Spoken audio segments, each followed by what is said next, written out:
রান্না করব নিরামিষ ভুনা কিছুটা তেল দিয়ে দিলাম। এখন দিয়ে দিব 2 চামচের মতো ঘি।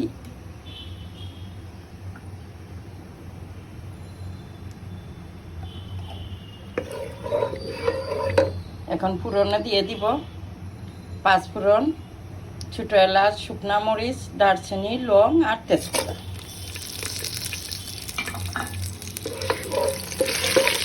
ফোড়নটা একটু ভেজে নেব।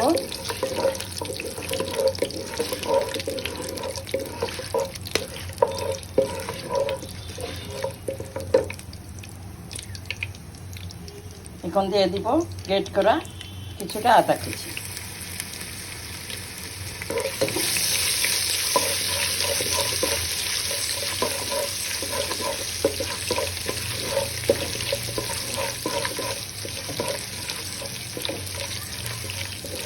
আদাটা একটু বেটে নিয়ে এখন দিয়ে দিব মুগ ডাল আর চাল ভিজিয়ে রেখেছিলাম। আমি 2 কোটা চাল নিয়েছি আর 1 কোটা মুগ ডাল দিয়েছি। এখন চাল আর ডালটা একটু ভালো করে ভেজে নিব। চালটা একটু ভেজে নিলাম। এখন দিয়ে দিব 1 চামচ জিরা গুঁড়া, হলুদ 1 চামচ দিলাম। আমি বেশি হলুদ দেব না, কেউ ইচ্ছে করলে বেশি দিতে পারে। আর লবণ পরিমাণ মতো দিলাম, তরকারিতে খাওয়া হবে একটু কমে দিলাম। এগুলো এখন আবার ভেজে নিব। ভাজা হয়ে গেছে। এখন দিয়ে দিব গরম পানি।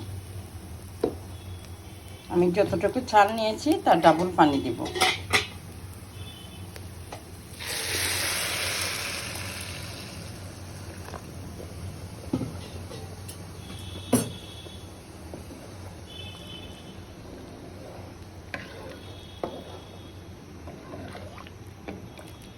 ফুটে উঠুক পানিটা।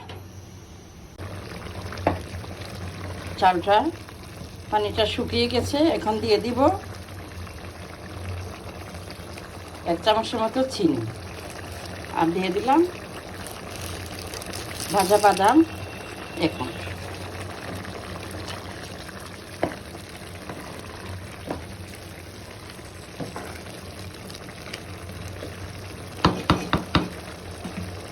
রেখে দিব মিডিয়াম আছে, রেখে দিব 15 মিনিট। ফিরে এলাম, দেখি অনেক সুন্দর হয়েছে।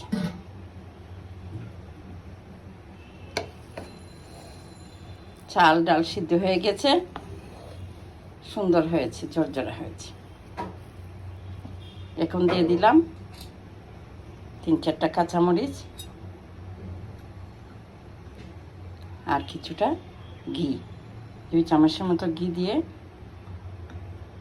আবার কিছুক্ষণ ডেকে রাখবো।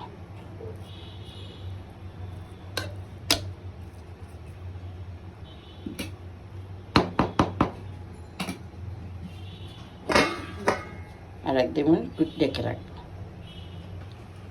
হ্যাঁ, 2 মিনিট হয়ে গেছে। এখন দেখি, হ্যাঁ, চাল ডাল সব ফুটে গেছে, সুন্দর ঝরঝরে হয়েছে। এখন নামিয়ে নিব।